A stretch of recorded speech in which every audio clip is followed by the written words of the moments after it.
perkandangan dan kesehatan kucing. Kita nanti masih ada sesi pertemuan terakhir minggu depan, pertemuan ke-14. Seperti janji saya di awal, biar adil, karena ada 3 kelas. Kemarin minggu lalu adalah kelas D, hari ini di kelas C, minggu depan semuanya nanti loginnya di kelas E. Ya. Baik, kita mulai kuliah ini anak-anak semuanya. Jadi dalam pemeliharaan hewan, ya, ini nggak bisa selaju sebentar. Oke. Jadi dalam pemeliharaan hewan, saudara ingat di pelajaran dulu di UNR bahwasanya untuk ke arah pemeliharaan produksi itu sangat dipengaruhi oleh faktor bibit, bangsa, manajemen pemeliharaan, dan tentunya pakan. Saudara nanti yang ingin berkecimpung di perkucingan, terutama saudara kalau mungkin ke arah komersialisasi, misalnya saudara terjun tentang bisnis di perkucingan, saudara bisa memanfaatkan dengan mengkombinasikan dari ketiga hal tadi. Jadi bagaimana saudara memilih bibit atau bangsa kucing yang bagus, bagaimana saudara cara pemeliharaannya yang bagus, dan tentunya juga pakan yang diberikan juga harus yang bagus.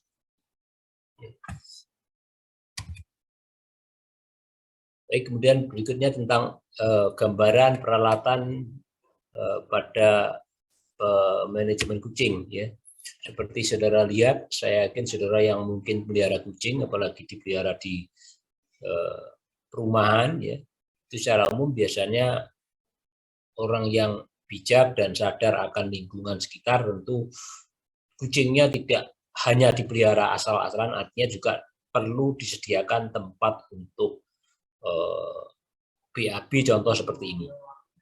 Ya, demikian juga mungkin untuk tempat tidurnya misalnya, ya. Kalau misalnya dilepas, ada tempat tidurnya misalnya seperti itu, ataupun mungkin dikandangkan. Jadi ini contoh-contoh tempat untuk buang kotoran dari kucing. Ini yang mungkin sederhana, ya. Dalam bak atau bagi atau nampan ada pasir, ya. Karena memang kucing secara naluri insting dia akan menimbun kotorannya, ya, digali kemudian ditutup seperti itu. Jadi ini memudahkan saudara nanti dalam pemeliharaan kucing. Nanti kalau misalnya yang ngirit, ya, efisien, biasanya setelah ngumpul kotorannya dibuang kotorannya saja, nanti pasirnya ini masih bisa digunakan, tetapi mungkin alangkah baiknya dijemur, ya. Dijemur secara berkala seperti itu sehingga pasir, ya, tetap dalam kondisi kering, misalnya seperti itu. Tapi kalau mungkin yang berkantong tebal, ya mungkin sekali pakai, ya. Misalnya yang diberikan kemudian setelah dikasih setiap hari ganti, ya itu mungkin bagi yang berkantong tebal. Kalau yang baik mana, ya yang baik ya memang yang sekali pakai, ya. Dari sisi kesehatan seperti itu yang baik. Tapi kembali kalau saudara mungkin efisien, ya seperti saya sampaikan tadi, saudara mungkin bisa buang kotorannya yang ada kotorannya kemudian dijemur, ya seperti itu, sehingga masih bisa digunakan beberapa kali. Kalau ini tempat buang yang mungkin lebih modif, ya, karena berbeda daripada yang mungkin umumnya seperti di atas ini. Ataupun mungkin yang lebih lucu lagi imut, ya seperti di dalam mobil-mobilan kecil seperti ini. Kemudian ini adalah kandang untuk tempat kucing, ya. Apakah saudara mungkin untuk digunakan terus-terusan setiap harinya di sini, ataukah mungkin untuk sementara, ataupun mungkin saudara yang mungkin menjadi seorang praktisi dokter hewan praktek nanti ke depan, saudara mungkin pasiennya ditempatkan ini karena banyak misalnya seperti ini, ya, kandangnya banyak, ataupun mungkin saudara praktisi tidak hanya untuk pasien yang sakit, tapi sekarang kan sudah ngetren ya untuk jasa penitipan, ya hotel kata seperti itu, hotelnya hewan, hotelnya kucing. Ini sekarang ngetren di perkotaan dan ini juga mungkin lahan untuk bisnis ya. Jadi saudara yang mungkin praktisi ini sangat-sangat menjanjikan ya. Kalau misalnya contoh misalnya saya dengar-dengar itu penyewaan hotel itu saya mirip manusia, padahal kecil segini 75.000. Padahal kotak sekecil ini sehari 75.000. Kalau saudara mungkin ada nyewa 10 aja 750.000, hanya ruangan terkecil. Ya, ruangan kecil. Butuh tempatnya. Bisa menampung begitu banyak. Ya, maka ini adalah ladang untuk saudara sebagai seorang dokter hewan, tidak hanya sebagai saudara menjadi yang dokter untuk menyembuhkan sakit, tetapi saudara juga bisa untuk tempat jasa penitipan ataupun mungkin hotel ya dari misalnya di sini kucing. Kemudian ini adalah saudara nanti kalau menangani kucing dari sisi keamanan, ya, karena kita tahu bahwasanya kucing itu kan cenderung kalau melawan kan mencakar, ya, ataupun mungkin menggigit, tapi yang paling sering ya mencakar. Jadi ini yang terbuat dari apa itu kulit, ya, kulit hewan. Tentu ini tidak gampang sobek. Beda dengan plastik ya. Kalau plastik gampang sobek ya. Seperti itu. Kalau ini cenderung lebih kuat dan untuk tembus di cakar itu juga sangat minim. Jadi ini untuk sisi keamanan, saudara nanti menghandle ya menangani kucing ya. Saudara mungkin lebih bagus ada handle terbuat dari kulit ya, kulit seperti ini. Sehingga ini dari sisi keamanan saudara aman. Biasanya kucing-kucing yang suka mencakar itu kan paling sering itu kucing yang anak-anak itu malah sering. Karena kan dia cenderung malah suka bermain ataupun mungkin dia belajar untuk bagaimana mencari mangsa, menerkam mangsa, itu kan sudah naluri insting. Ataupun mungkin saat dia itu pergantian gigi ya, itu kan gatal atau apa sehingga dia cenderung suka menggigit. Jadi jangan heran saudara mungkin kalau kucing kecil itu cenderung lebih sering suka menggigit saudara ya, itu mungkin kan giginya gatal pergantian dari gigi susu ke permanen. Nah, ini adalah salah satu solusi untuk mengantisipasi saudara mungkin terhindar dari cakaran ataupun gigitan kucing. Ini juga sama, jadi bagaimana saudara untuk menangani kucing yang memudahkan dalam saudara mungkin membawa ataupun mungkin juga dia tidak begitu banyak melawan, saudara ini dimasukkan dalam tas khusus ya, tas untuk menghandle kucing. Ya. Ini tolong yang kelas ini lain ini masih banyak yang di kelasnya, silakan gabung di C. Nah.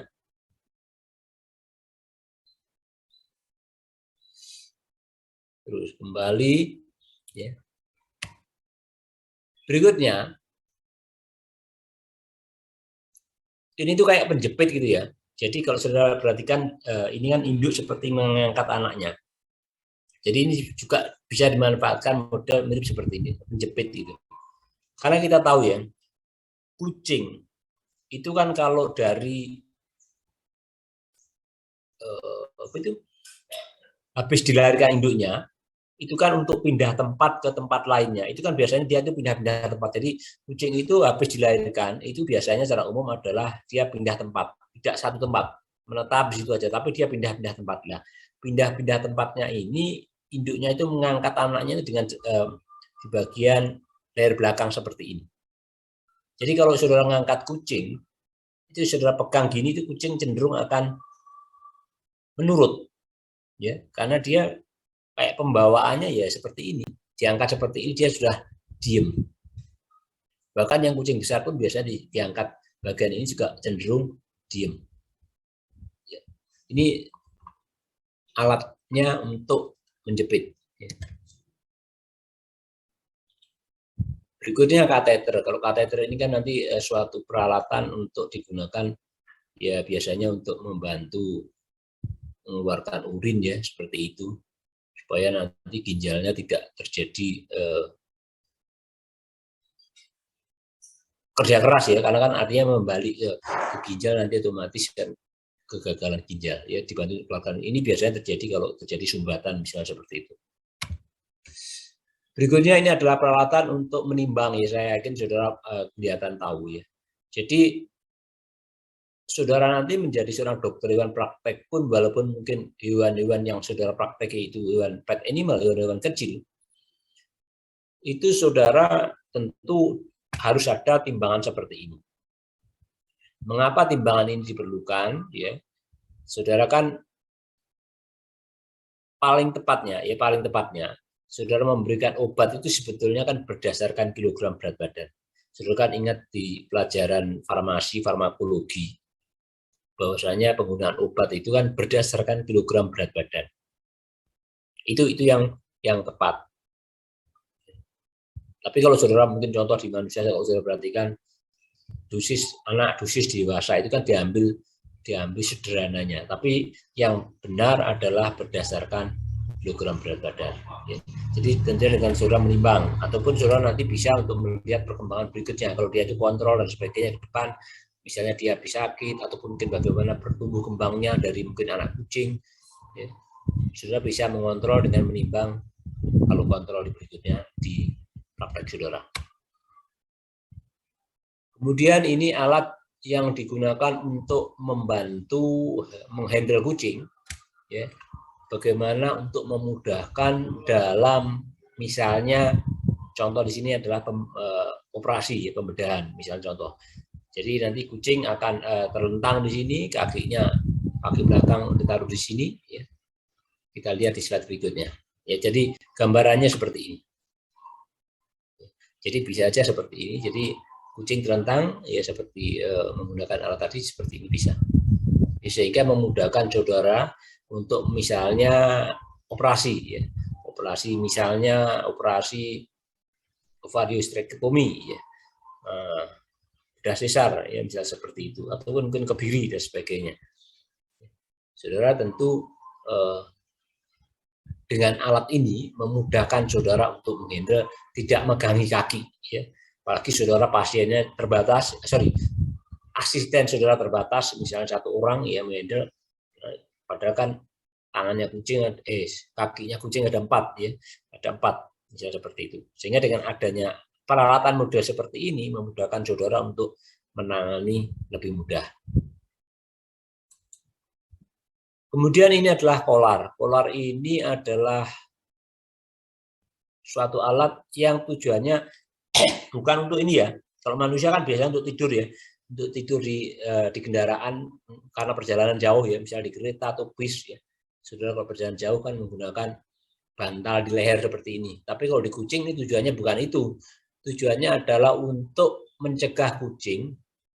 Biasanya kalau habis dioperasi ataupun mungkin ada bagian yang luka, kemudian supaya kucing itu tidak menjilati bagian tersebut, maka alat inilah digunakan membantu untuk mencegah kucing menjilati. Karena kalau seperti ini, dia kucing nggak bisa menjilat misalnya bagian perutnya, ya seperti itu, karena terhalang oleh ini, polar ini yang mengalung di lehernya seperti ini. Ya. Jadi ini adalah membantu untuk kucing menjilati lukanya, misalnya seperti itu, ataupun bahkan menggigiti lukanya. Sehingga otomatis kalau seperti itu, proses kesembuhan dari lukanya bisa segera pulih kembali. Ya. Kalau dia dijilati, ya tentu, ataupun bahkan digigiti, tentu akan proses kesembuhannya semakin lama. Maka alat ini sangat dibutuhkan, polar. Kemudian berikutnya peralatan ini ya seperti kotak ini untuk kemah ya, seperti sudah perhatikan kalau manusia seperti tenda kemah ini sebagai alat untuk misalnya terapi oksigen. Kalau mungkin manusia kan bisa langsung ditempelkan di hidung gini kan. Ya manusia kan memang paham maksudnya supaya kan memang dia terapi oksigen, jadi dia nggak ngelepas-ngelepas. Tapi kalau kucing kan nggak mungkin seperti itu. Ya, pasti dia akan cenderung berontak. Maka ini adalah salah satu solusi tempatnya. Jadi nanti oksigennya dimasukkan di sini. Ya, ini yang ada ujungnya masuk di sini. Jadi ini oksigennya masuk di sini ya sehingga kucing akan dapat terapi oksigen misalnya seperti itu. Kemudian masuk di perkandangan. Jadi sebaiknya dalam membangun kandang kucing yang perlu diperhatikan, ini terutama kalau saudara apalagi di luar ya, seperti ini, ya sebaiknya tidak mudah berkarat. Ya. Kalau mudah berkarat, karena kalau di luar itu kan cenderung mudah untuk berkarat karena kena hujan, kena panas, sehingga otomatis akan cenderung mudah untuk berkarat. Sehingga kalau berkarat, kandang akan lebih cepat rusak. Kalau rusak tentunya kucing bisa lepas. Kemudian terbuat dari bahan yang nyaman. Jadi sebaiknya saudara gunakan bahan-bahan yang mungkin tidak melukai atau menyakiti kucing. Ada suatu bahan-bahan yang mungkin tajam, ya permukaannya, ataupun mungkin mengandung bau yang sangat kuat, ya seperti itu. Kemudian perlu disediakan bak pasir ini tadi ya untuk buang air, buang kotoran ya, buang kotoran seperti tadi ya di awal. Jadi tentunya apalagi di kandang seperti ini ya memudahkan saudara untuk membersihkan dan juga untuk menjaga instingnya kucing tetap terjaga ya karena kucing instingnya adalah kalau buang kotoran adalah di tanah berpasir kemudian ditimbun. Kemudian tidak membuat kaki kucing sakit, artinya berarti lantainya ataupun permukaannya adalah tidak boleh tajam, ya, tidak boleh tajam. Kemudian perlu adanya suatu tempat makan dan juga tempat minum. Dan perlu diperhatikan dalam pemberian pakan minum adalah mungkin ad libitum, ya. Ad libitum pun kalau menurut saya terutama di pakan ya, kalau aluminium mungkin ad libitumnya memang ad libitumnya betul-betul, tapi kalau pakan mungkin bisa saja dimodifikasi, diatur, artinya ad lib tetapi dalam tanda petik tetap ada suatu modifikasi ya, kalau kita ingin tetap menjaga misalnya ke arah kesehatan kucing ya, tapi kalau kita ingin pokoknya asal dah diberikan makan, kalau habis makan teruslah kemungkinan besar nanti kucingnya akan mengalami suatu obesitas. Misalnya seperti itu. Jadi mungkin kalau saudara ke arah breeding, ya ke arah pengembangbiakan kucing, ya tentunya adalah tidak bagus. Karena dalam breeding itu kan kucing ataupun hewan ternak itu biasanya kalau dijadikan breeding itu adalah kondisinya tidak boleh terlalu gemuk, tetapi juga tidak terlalu kurus. Jadi sedang-sedang, artinya di tengah-tengah saja. Artinya berarti pola makan itu harus betul-betul diatur. Ya, kalau saudara mungkin apalagi ke arah tujuannya breeding. Ya. Kemudian sebagai gambaran adalah kandang outdoor, ya kandang yang di luar. Ya. Seperti ini ya, jadi kalau secara sekilas ya mirip seperti kayak manusia ya, kayak ruang manusia kan ada bunga-bunganya. Ini kan sekedar untuk mempercantik aja ya, mempercantik suasana, enak dipandang ya, seperti itu. Ini kandang indoor yang di dalam yang mungkin ada suatu tempat untuk tidur dia ya, seperti ini ya, saudara mungkin bisa lihat ada suatu tempat tidur yang bertingkat seperti ini ya.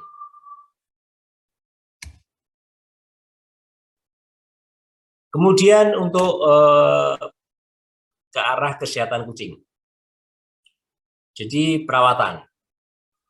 Jadi kucing yang mungkin terutama ya kucing-kucing mungkin Persia, kucing-kucing Angora, itu kan kucing-kucing yang bulunya umumnya adalah panjang.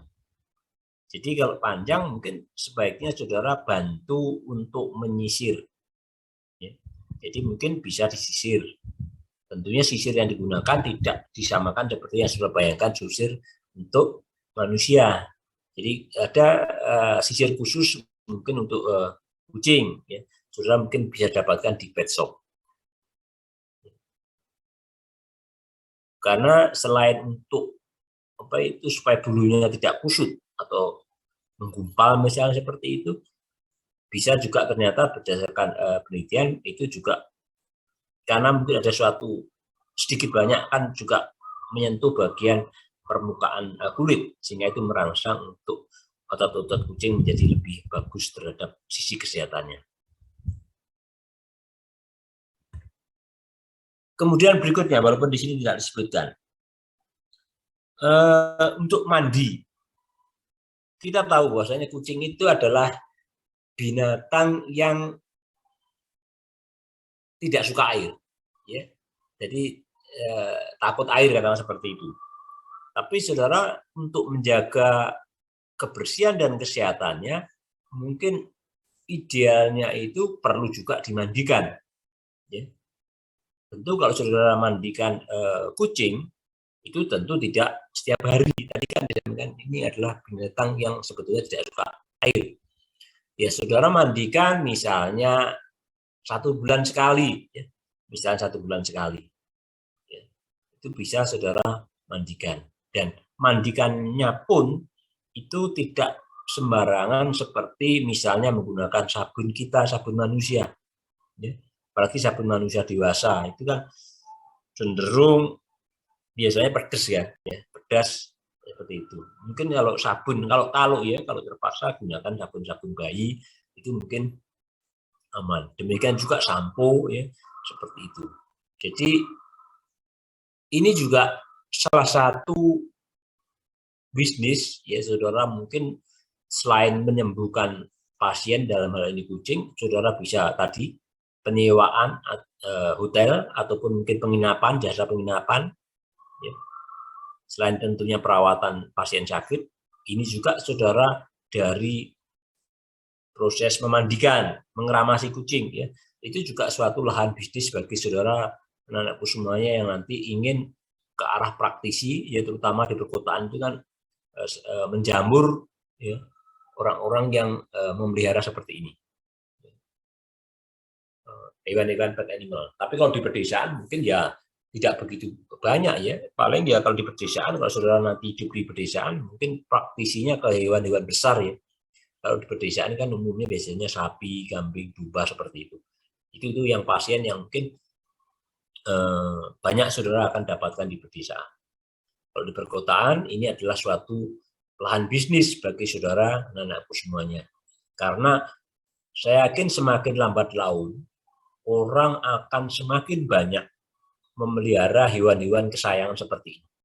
Karena dengan orang itu semakin tingkat kestresannya tinggi, kemudian butuh sarana hiburan, refreshing, kemudian juga gaya hidup dan sebagainya, maka ini adalah suatu peluang bagi anak-anakku semuanya kalau saudara menjadi seorang praktisi dokter hewan ke depan.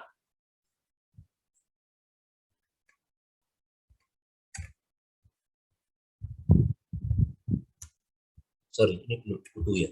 Pencegahan kutu. Pencegahan kutu ini juga bisa salah satunya tadi dimandikan tadi juga bisa untuk mencegah ya, seperti itu. Dan tentunya ini adalah biasanya kalau kucing itu suka menggaruk-garuk pada suatu tempat, ya apalagi tempatnya itu ya itu saja, ya patut diduga pas digaruk itu ada kutunya. Kalau enggak gitu, kemungkinan ada suatu jamur, ya ataupun mungkin jenis protozoa lain misalnya skabies dan sebagainya. Berarti artinya saudara harus memahami ya, itu. Seperti mungkin kalau sudah saya sampaikan ya, tapi kalau belum ya ini saya sampaikan ya. Tapi kalau sudah ya anggap aja ini mengulang. Biasanya untuk pencegahan ini, dokter hewan praktek itu ada suatu obat dewa yang disebut dengan kandungannya itu ivermectin. Ya, nama dagang yang sangat terkenal ya, sangat terkenal. Saya bukan brand ambasadornya produk ini, tapi ini yang memang dulu pertama ya, pendahulunya, sehingga brand ini yang sangat terkenal. Ivermectin, Ivermectin yang kandungannya ivermectin, ini biasanya adalah tanda petik dianggap obat dewa bagi teman-teman praktisi karena ke arah pengendalian ekto dan endoparasit. Ya, jadi untuk menghandle untuk ekto dan endoparasit, berarti kan kutu ini juga termasuk. Itu ivermectin. Kalau misalnya kalau apa itu penyebabnya jamur ya, misalnya paling sering kan ringworm ya, seperti itu ya, berarti saudara tinggal itu, biasanya kan kelihatan di kulitnya itu bulunya rontok ya, kemudian areanya yang rontok itu kan biasanya membentuk satu lingkaran ya kalau ringworm ya, gundul rontok, kemudian di situ kucing cenderung gatal. Maka kalau seperti itu, saudara mungkin obat yang paling simpel dan murah ya ini. Saudara bisa gunakan itu belerang, salep belerang ya. Mungkin kalau supaya nempel kan di dalam bentuk salep ya. Kalau hanya belerang saja kan nantinya tidak nempel. Makanya paling simpel gunakan obat-obat salep itu ya. Salep itu kan nempel. Ya, salep-salep yang mengandung sulfur ya, belerang. Yang mungkin kalau di manusia di apotek itu ya kan obat manusia dan obat hewan sama ya, saudara bisa beli aja di apotek ya, yang salep-salep merah itu ya, yang botolnya merah kecil itu murah, bisa untuk ke arah ringworm. Kemudian vaksinasi. Untuk vaksinasi ini harus saudara lakukan pada kucing-kucing saudara ya. Terutama vaksin-vaksin yang untuk nanti di slide berikutnya ya, itu ada seperti velin panleucomia ataupun mungkin disebut dengan distemper itu, kemudian velin rhinotracheitis ya, velin calicivirus, rabies, itu tentu adalah yang harus saudara berikan ke kucing supaya kucingnya tidak mengalami penyakit tersebut ya. Karena kalau itu terjadi biasanya pengobatannya lebih sulit, apalagi sudah parah ya. Pengobatannya sulit ya. Biasanya pengobatannya lebih cenderung ke arah simptomnya dan juga mungkin suportifnya. Contoh supaya saudara mudah memahami. Sebentar lagi musim pancaroba ya. Biasanya kasus yang paling sering adalah flu atau influenza di manusia ya. Pada saat inilah virus influenza itu banyak dijumpai pada saat pancaroba di manusia. Kalau saudara mungkin ke dokter ya, paling nanti obat yang diberikan, secara umum dokter akan memberikan obat, intinya adalah multivitamin, ya. Kemudian juga ada antibiotiknya. Antibiotiknya adalah terapi suportif ya, bukan untuk kausanya ya, bukan ke arah untuk paramiksonya ya, karena virus influenza kan bukan paramikso virus.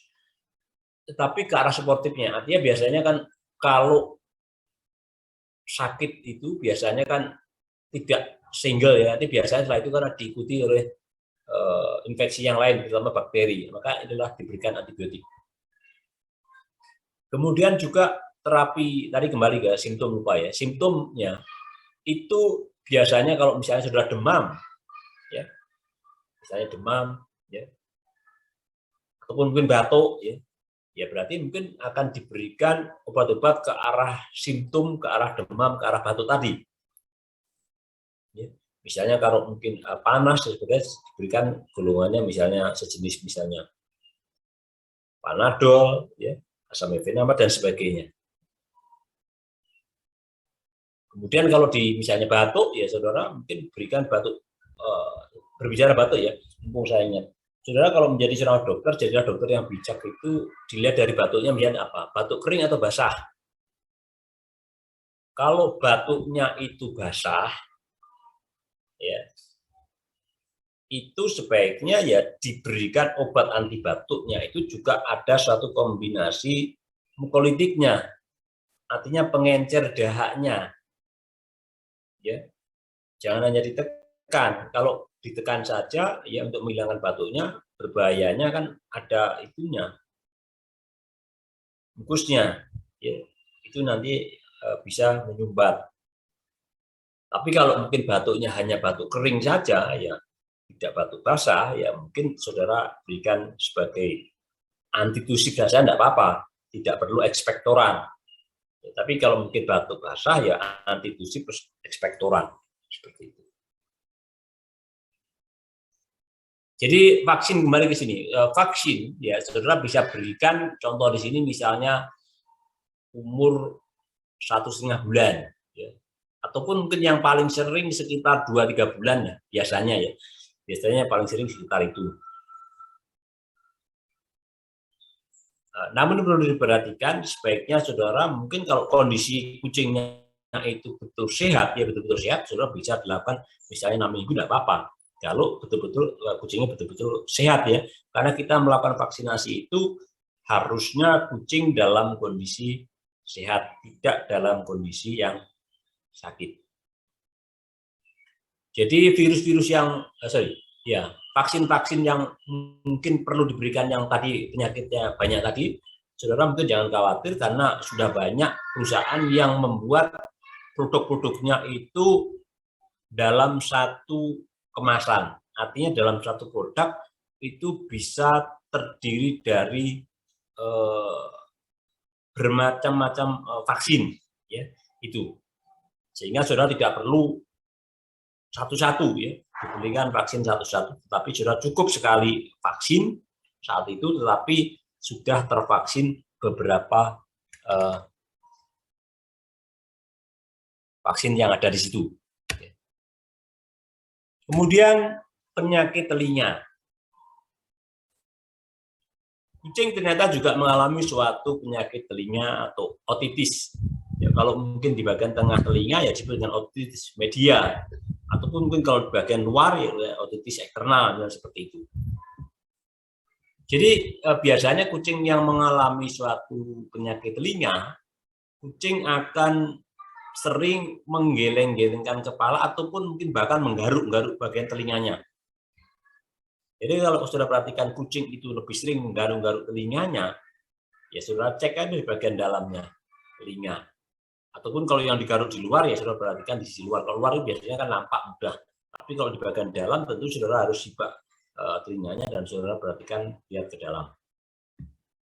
Ya, jadi kalau contoh seperti ini, misalnya ada suatu kotoran ya, hitam-hitaman seperti itu, ya itulah yang mungkin saudara harus bisa bersihkan.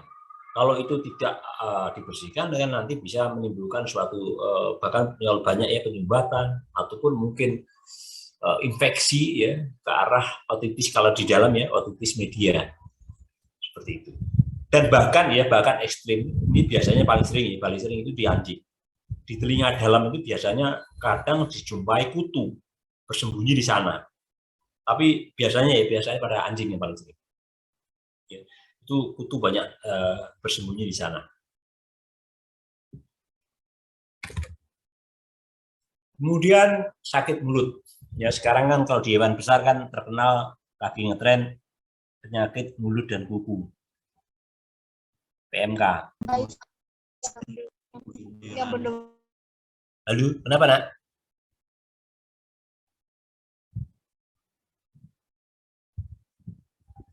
Ada apa Alisa? Tidak apa-apa. Oke, lanjutkan. Sakit mulut. Kalau di hewan besar saat ini kan lagi ngetren di Indonesia tentang PMK. Di kucing pun ternyata juga mengalami suatu penyakit di mulut. Ya. Jadi kucing mulutnya ini bisa mengalami suatu luka. Yang mungkin di gusinya, di lidahnya. Ya. seperti itu, atau bahkan mungkin di giginya ya, misalnya seperti itu juga bisa saja mengalami sesuatu. Maka sebaiknya saudara kalau kucing misalnya tidak nafsu makan, ya saudara bisa perhatikan secara menyeluruh apa kira-kira penyebabnya. Ya salah satunya saudara perlu dibuka mulutnya. Kalau seperti ini sudah kelihatan ya, mana kursor saya. Ini kan kelihatan sekali kursor apa itu mulutnya. Ini kan kelihatan luka nih, ya, luka-luka. Nah, ini tentu pasti kucing tidak akan nyaman untuk makan sehingga cenderung malas untuk makan.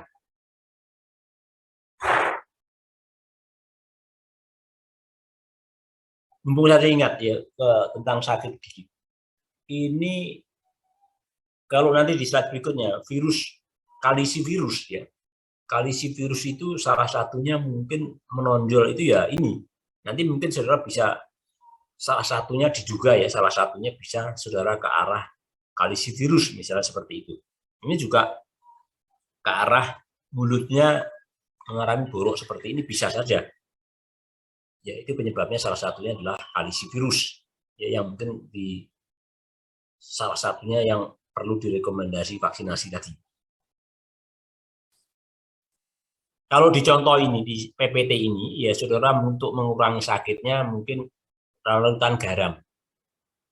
Tetapi gini, berbicara tentang larutan garam, anak-anak semuanya, karena ini kan saya yakin materinya dari googling ya. Apa itu jangan digunakan terus-menerus ya. Jadi larutan garam, saya ulangi larutan garam, demikian saudara misalnya sakit gigi pun ya, saudara jangan gunakan larutan garam yang terus-terusan, apalagi konsentrasi yang terlalu tinggi. Kenapa? Ya tidak tahu kita semuanya. Garam itu kan bersifat korosif. Ya, bisa hancur gigi saudara. Ya, jadi gigi saudara bisa terkorosi, bisa keropos. Yang saudara rumahnya tepi pantai kan pasti paham ya. Tembok aja kena garam bisa terkorosi. Apalagi gigi saudara, gigi kucing. Ya, itu yang perlu diperhatikan. Mungkin temporer aja sementara. Ya, itu mungkin tidak apa-apa. Tapi kalau itu digunakan terus-terusan, jangan. Ya, itu pesan saya. Karena masih banyak obat-obatan, apalagi saudara sebagai dokter hewan nantinya pasti paham untuk mengurangi rasa sakit yang banyak ya. Gunakan analgesik ya, gunakan analgesik.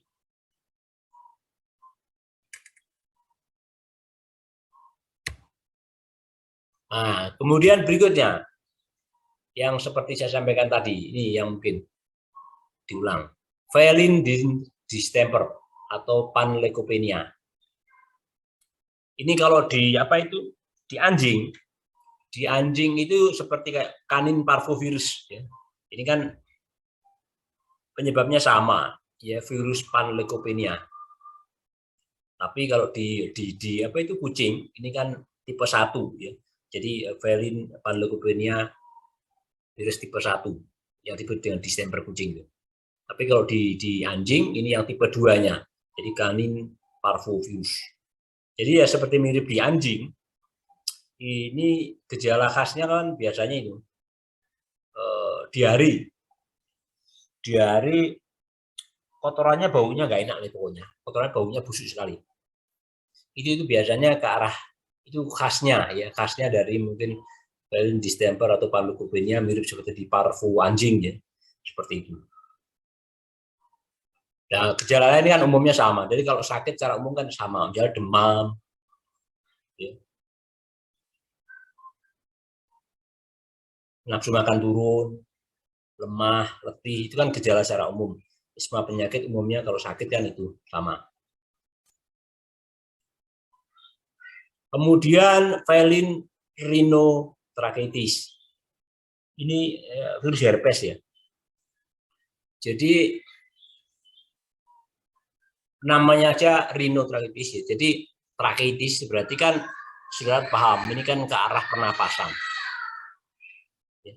Jadi ini cenderung ke arah pernapasan.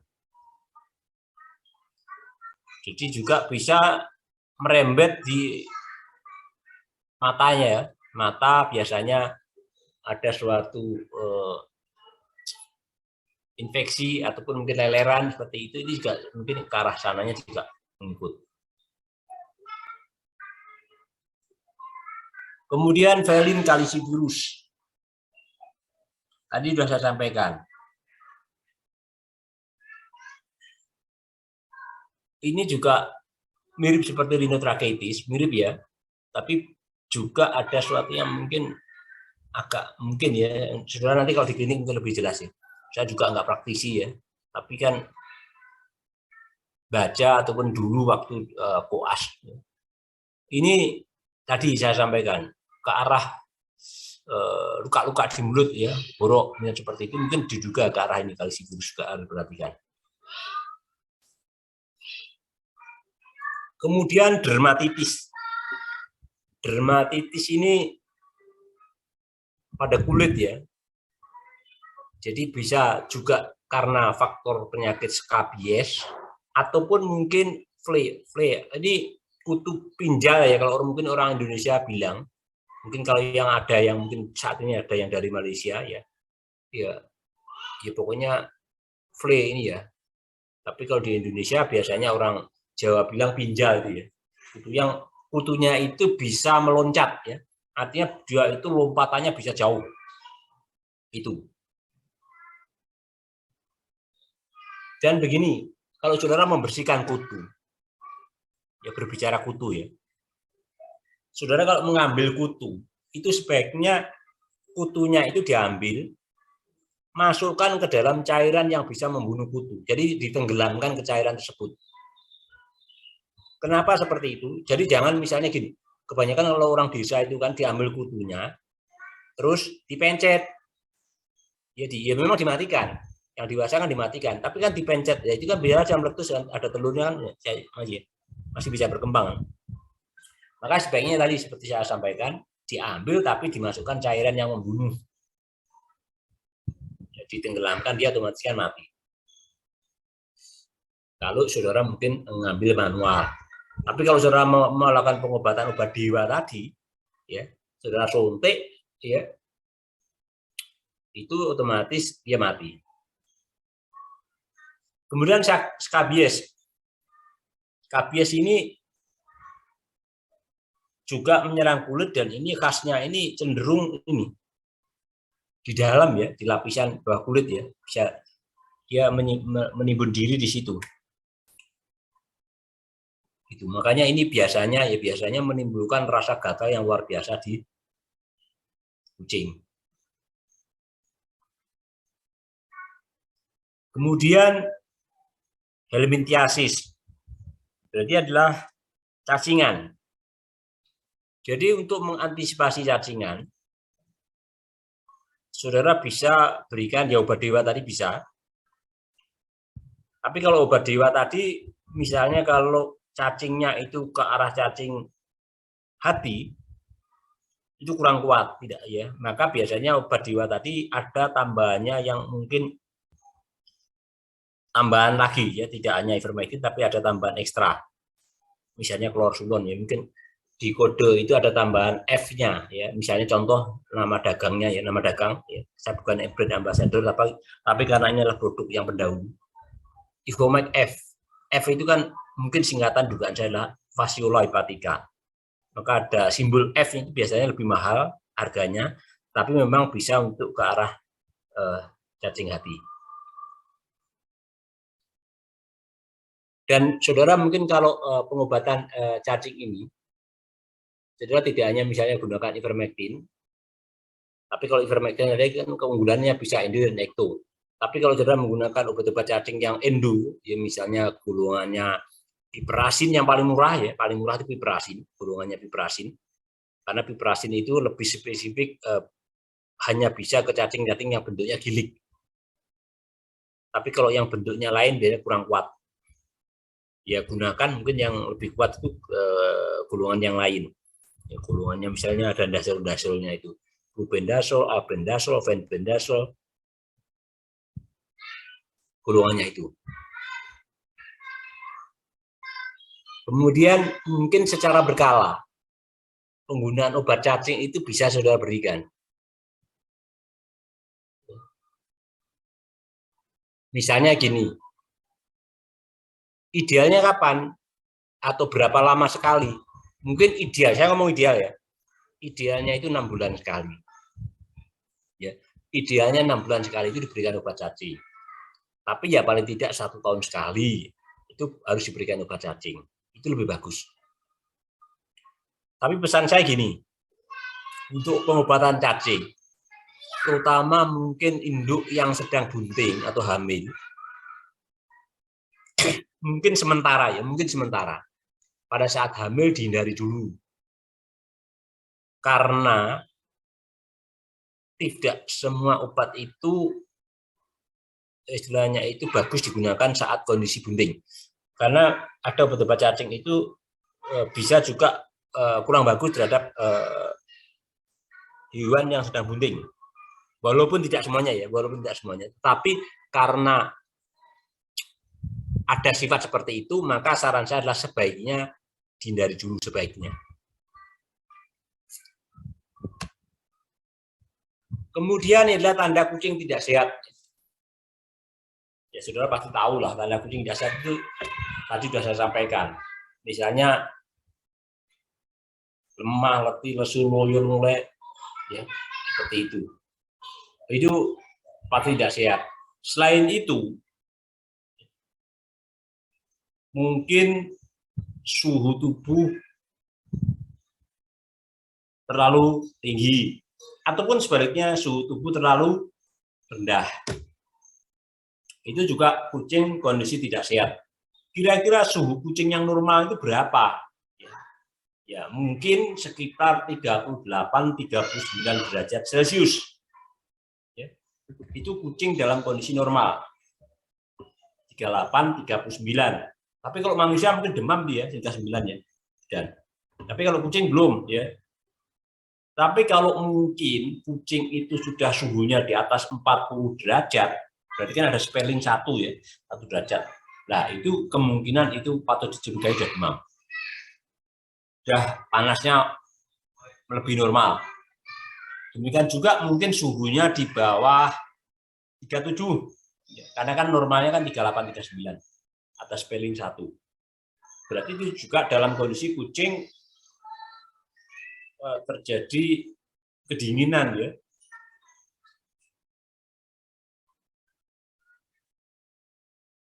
Kemudian dalam kotoran, kucing yang mungkin juga kondisi tidak normal, artinya tidak sehat, salah satunya misalnya kotorannya itu lembek atau bahkan berair ya, berarti kan mencret diari ya seperti itu. Itu bisa menunjukkan bahwasanya kucing dalam kondisi tidak sehat. Tadi di awal disebutkan salah satu gejala yang mungkin diare tadi, ya, distemper, ya seperti itu. Walaupun mungkin faktor lainnya bisa saja terjadi selain juga distemper. Tapi distemper biasanya ya kotorannya cenderung baunya kuat.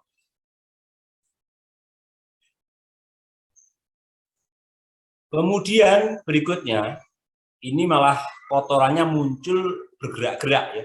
Jadi kalau saudara jumpai kotorannya itu di luar bergerak-gerak, ya atau dicurigai adanya suatu cacing.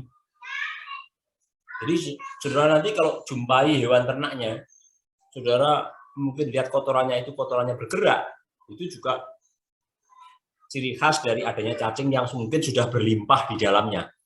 Jadi sudah saking banyaknya di dalam saluran pencernaan, maka ikut keluar karena saking banyaknya. Di dalam sudah saking banyaknya. Biasanya kalau sudah saking banyaknya itu ikut keluar. Ya, karena sudah saking banyaknya cacing. Saudara jangan heran nanti di ayam pun juga kalau itu terjadi cacingan, jadi kotorannya ada. Ya mirip di kucing ini.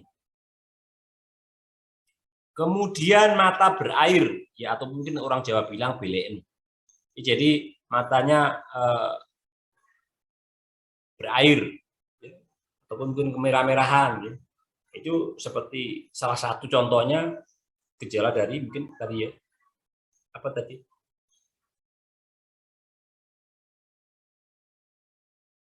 Rhinotracheosis misalnya ya, seperti itu ya. Ataupun mungkin yang lainnya. Ya.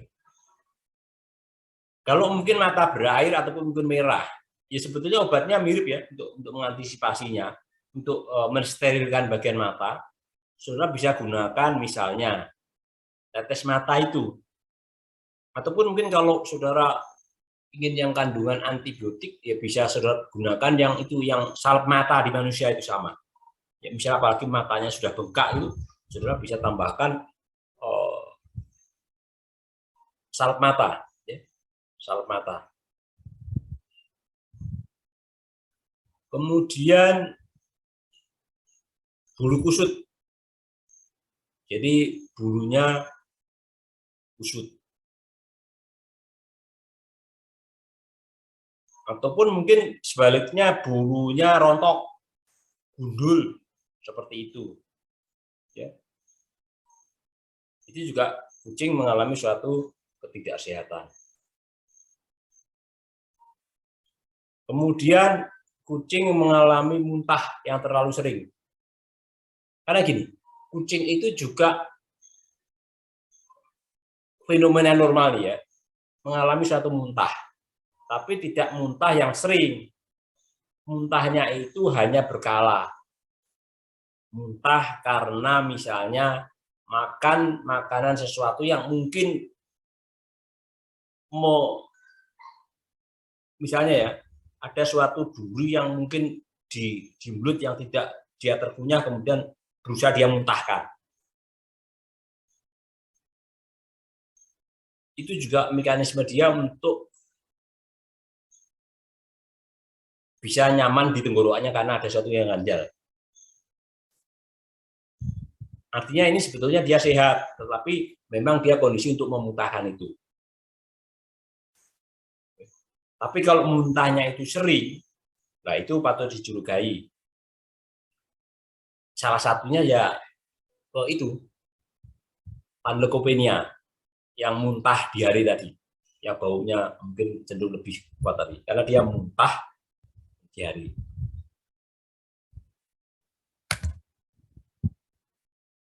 Nah ini yang perlu diperhatikan anak semuanya, jaga untuk kebersihan kandang. Ya. Jadi sama seperti kita punya rumah itu kan secara berkala, rumah kita kan harus disapu, dibersihkan, seperti itu, dipel, seperti itu. Di kandang kucing pun juga sebaiknya seperti itu. Makanya mungkin minggu lalu kan diberikan bagaimana, mungkin saran saya portable mungkin lebih bagus ya. Mungkin bisa buka tutup misalnya seperti itu ya, kalau di dalam kandang yang mungkin menggunakan rumah-rumahan, sehingga bisa untuk mudah dibersihkan. Karena dengan bersih tentunya akan menjaga kesehatan kucing dan tentunya menjaga juga untuk kenyamanan kucing. Ya. Misalnya suasana kandangnya nyaman, tidak lembab, ya, seperti itu.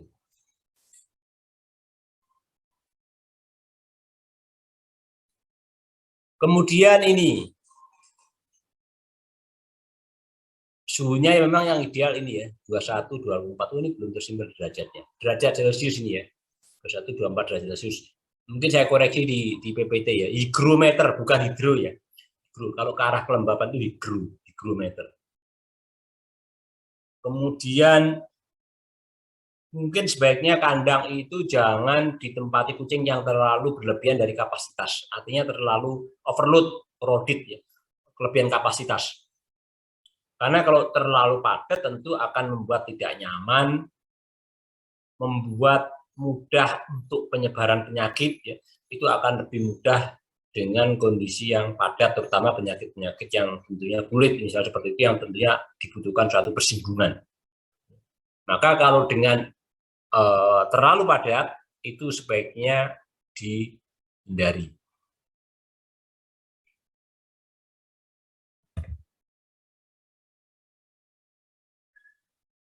Kemudian kemarin di minggu lalu sudah sampaikan, kalau mungkin di outdoor kan diharapkan misalnya dapat sinar matahari, ya, terutama mungkin sinar matahari pagi, supaya apa? Supaya kandang itu akan terjaga kering, tidak lembab, ya, seperti itu.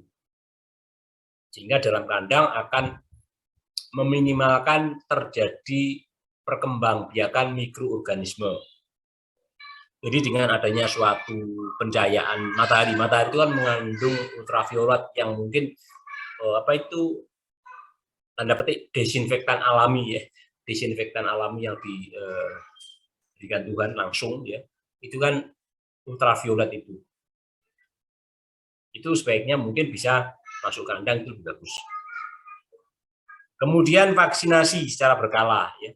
Jadi saudara tadi misalnya contoh melakukan vaksinasi kalau di awal misalnya terlalu awal, ya, mungkin kalau kondisinya sehat tadi 6 minggu ataupun mungkin yang umum 2-3 bulan, ya, umurnya, saudara mungkin setelah itu bisa dilakukan vaksinasi lagi sesuai petunjuknya, ya, misalnya di booster apakah umur 6 bulan ataukah mungkin umur 1 tahun, ya, berikutnya. Kemudian setelah 1 tahun, mungkin setiap 1 tahun sekali atau apa, saudara lihat di boosternya, ya, kalau nggak salah setahun sekali setelah itu. Ya. Jadi untuk mengantisipasi dari penyakit-penyakit tersebut. Ya, ini juga lahan bisnis saudara yang mungkin praktisi. Karena kan pasien saudara kan pasti akan secara berkala vaksin ulang. Seperti itu. Kemudian saudara sebagai dokter hewan tentu harus bisa melakukan pemeriksaan kesehatan kucing. Ya, ini sekedar googling berarti kan ini bawa ke dokter hewan. Jadi saudara harus melakukan pemeriksaan kesehatan.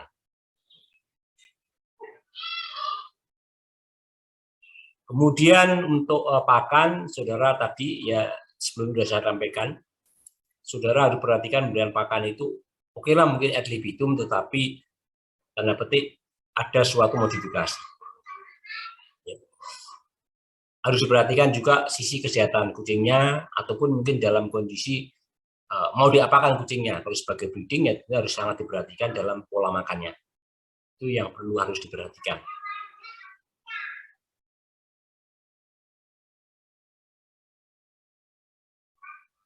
Dan yang lainnya sudah baca sendiri. Ini terakhir ya, next. Ini terakhir sudah habis. Slide-nya sedikit.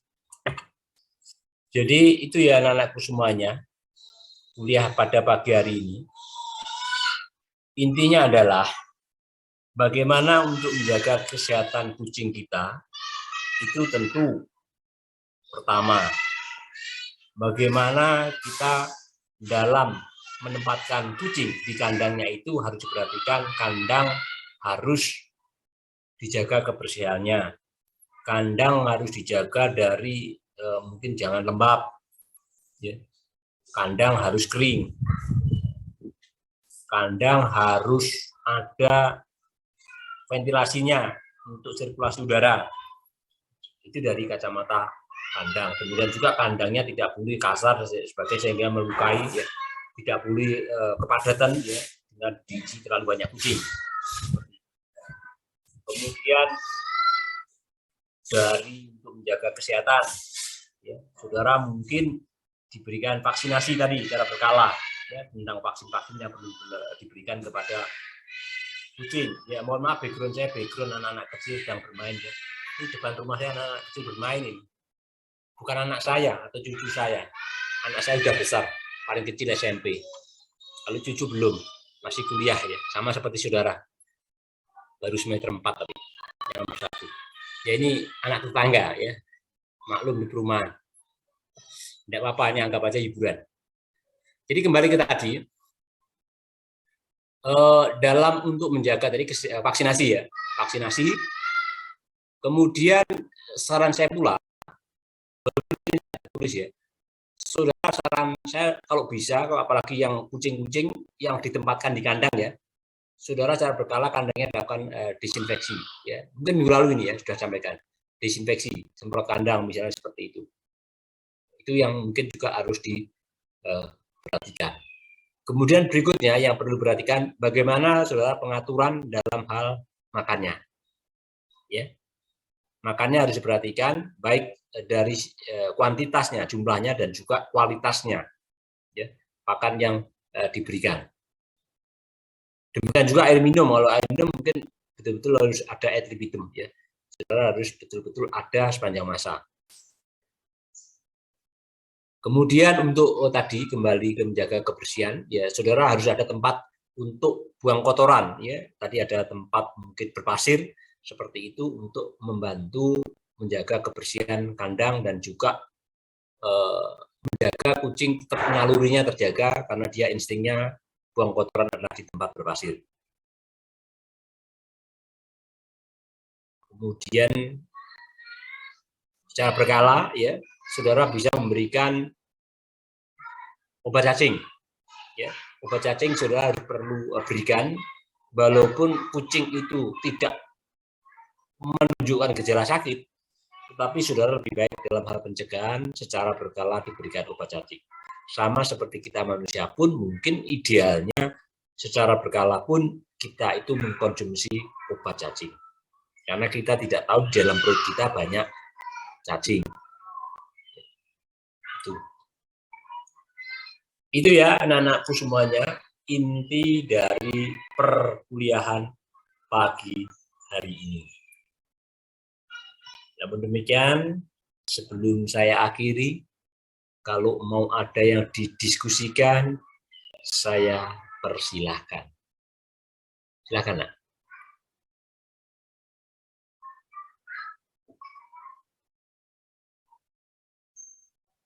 Halo, dadah. Izin bertanya, dokter. Ya. Tentang menjaga kebersihan kucing, kan belakangan ini terdapat beberapa pihak atau kelompok yang menyebutkan kalau ini dokter, kucing itu nggak perlu dimandiin karena mereka udah grooming, seperti itu. Menurut dokter itu sesuatu yang tepat atau enggak ya, dokter? Kalau menurut orang-orang tersebut sih, karena kalau mandi itu menginduksi stres bagi kucingnya, jadi lebih baik nggak usah dimandikan, gitu dokter. Menurut dokter seperti apa ya? Terima kasih, Ya, dokter. terima kasih. Hana Miyamoto, saya ingat betul Hana Miyamoto ini karena sering bertanya. Tapi memang betul loh ya anak-anak semuanya. Saudara itu jangan malu untuk bertanya. Malu bertanya sesat di jalan. Ini memang betul. Malu bertanya itu sesat di jalan. Saudara mendekati PDKT, kalau nggak ditanyakan kan nggak tahu apakah senang atau tidak, ya. Itu sudah harus utarakan. Lalu dipandang saja kan nggak tahu, tapi kalau sudah utarakan kan berarti pasti akan tahu jawabannya. Kan seperti itu. Baik, kembali ke pertanyaannya Hana Miyamoto. Hana Miyamoto. Apa yang dikatakan orang awam tadi, ya itu kan berdasarkan presiden. Tapi memang tadi saya sampaikan, kucing itu adalah binatang yang takut atau tidak suka air. Tetapi mungkin untuk menjaga kesehatannya, lebih baik dimandikan. Terutama ada sekalinya, kucing-kucing yang berbulu panjang. Itu cenderung kan akan tanda petik mudah lebih kotor. Karena bulunya panjang. Ya. Tapi kalau kucing misalnya, apalagi kucing apa itu sping ya, ya itu kalau kucing itu kan mungkin bulunya aja nggak punya ya. Nah itu mungkin kalau nggak mandi mungkin nggak masalah itu ya. Tapi sebaiknya kalau sebaiknya itu mandi, tetapi kalau bulunya mungkin pendek, ya sebaiknya frekuensinya itu lebih lama. Ya, artinya misalnya kalau kucing yang bulunya panjang, misalnya Angora, Persia, ya misalnya 1 bulan ya, ataupun mungkin 1,5 bulan lah. Itu, tapi kalau kucing-kucing yang bulunya pendek ya bisa lebih lama lagi. Dan tentunya kalau tadi apakah nggak stres? Ya stres itu ya, tapi lakukanlah pada saat kucing itu kondisi sehat. Jadi kalau kucing itu kondisi sehat, saya yakin kalau stres kita tidak apa-apa. Dan tentunya yang bagus itu saudara mungkin segera dikeringkan. Misalnya apa? Supaya tidak menurut terlalu lama. dipakai hair dryer. Kalau saudara mungkin ada alat seperti itu, kalau enggak kan ya dijemur lah sebentar. Ya, seperti itu. Ya, jadi setelah dimandikan, dihandui, ya sama seperti kita keramas itu kan biar segera kering kan dihandui, setelah itu di hair dryer kalau ada, kalau enggak dijemur di bawah sinar matahari sebentar. Untuk membantu supaya dia tidak kedinginan. Itu nah ya. Jadi jawaban saya sebaiknya dimandikan, tetapi kita lihat dari kucing tersebut dalam betul kondisi sehat. Yang kedua, panjang bulunya, ya kalau mungkin panjang, mungkin frekuensinya mungkin lebih pendek ya. Seperti itu karena bulu panjang cenderung akan lebih mudah kotor. Ya, lebih mudah kusut. Sedangkan kalau yang bulunya pendek, ya mungkin durasinya aja yang bisa lebih lama. Itu anakku Hana Miyamoto. Baik, terima kasih dokter. Kalau mungkin mahasiswa boleh pendapat, boleh loh. Saya itu orangnya demokratis. Saya berbeda dok. Saya begini, yo itu hak saudara. Berdasarkan literatur ada pendapat seperti itu, tidak apa-apa. Itu hak saudara.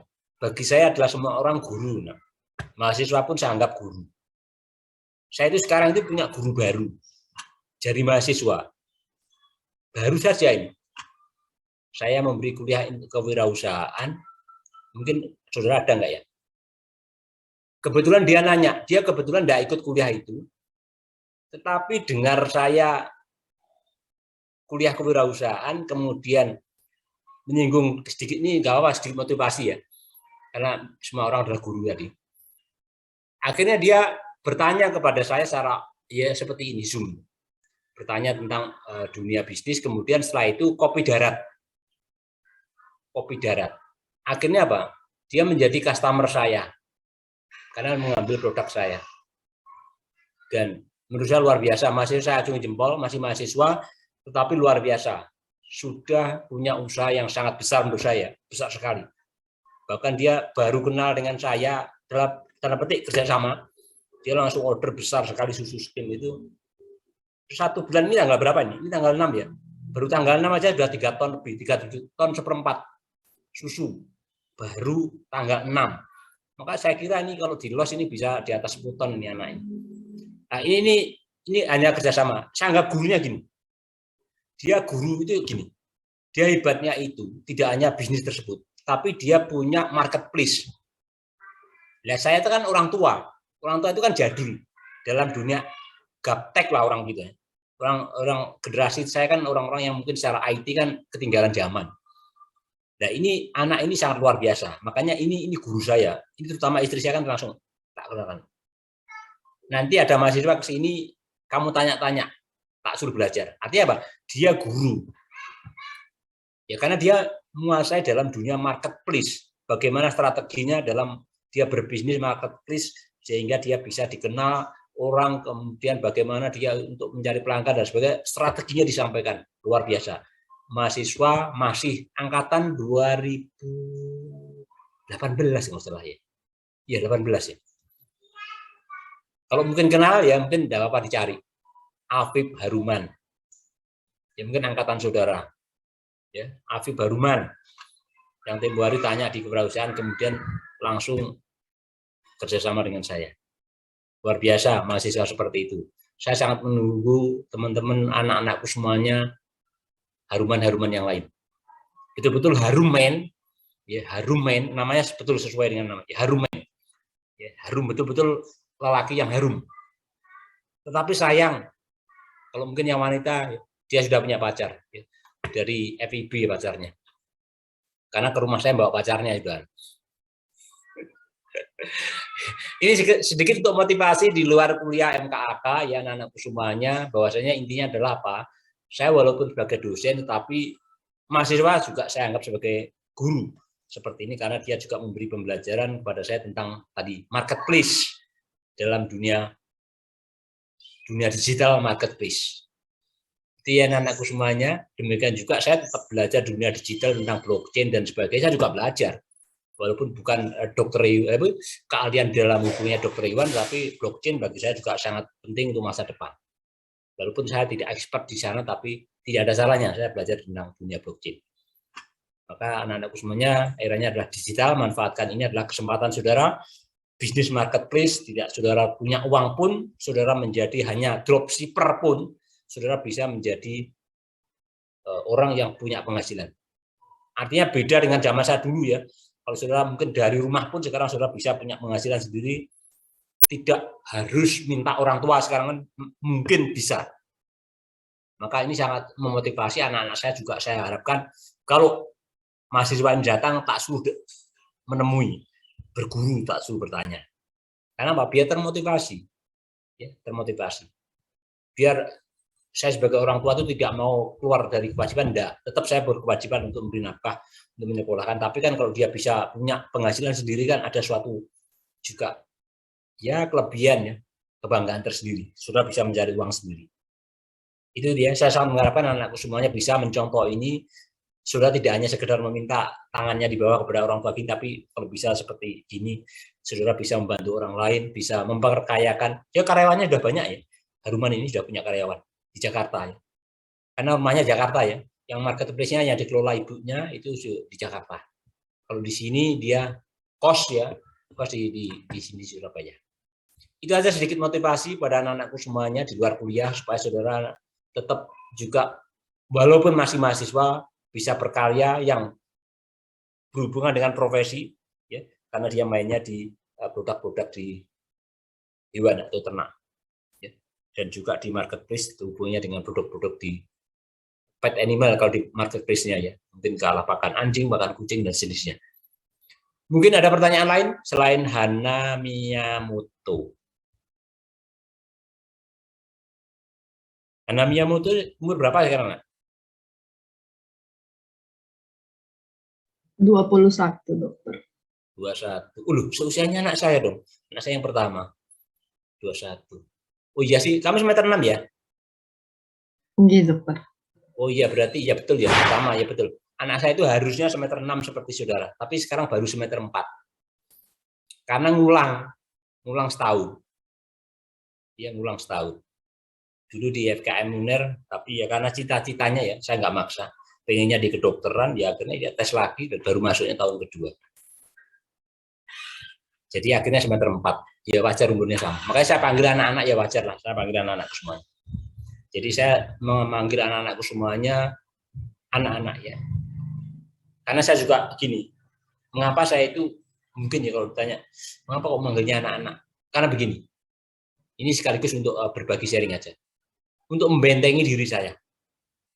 Karena saya juga laki-laki normal ya, apalagi bimbing mahasiswanya cantik-cantik itu kan berbahaya sekali. Kan banyak kasus misalnya dosen menjahili atau mohon maaf kurang sopan mahasiswa, kan ada juga seperti itu kan. Ya, saya tidak mau itu terjadi mengulang pada diri saya. Makanya untuk membentengi itu saya memanggilnya anak-anak, karena saya panggil itu berarti kan sebagai anak-anak saya. Ya, itu salah satu strategi saya untuk membentengi saya. Saya juga manusia normal. Lihat wanita cantik juga tertarik, itu wajar, normal. Ya, itu aja ya. Trik bagi saya itu strategi ya, ini mungkin ya di luar kuliah enggak apa-apa. Oke, untuk pertanyaan berikutnya, anak-anakku semuanya. Silakan.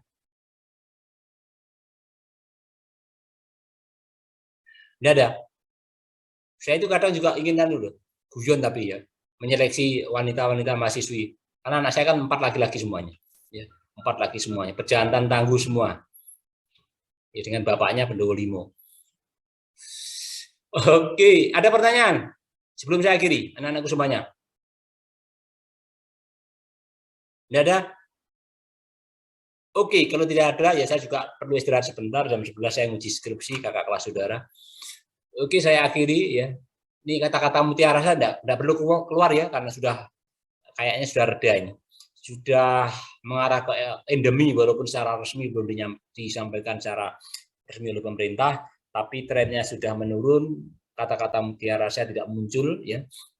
Saya sampaikan kepada anak-anakku semuanya ya, tetap untuk semangat belajar ya, dan mungkin tetap belajar ya, dan tetap salam sehat. Itu yang bisa saya sampaikan kepada anak-anak.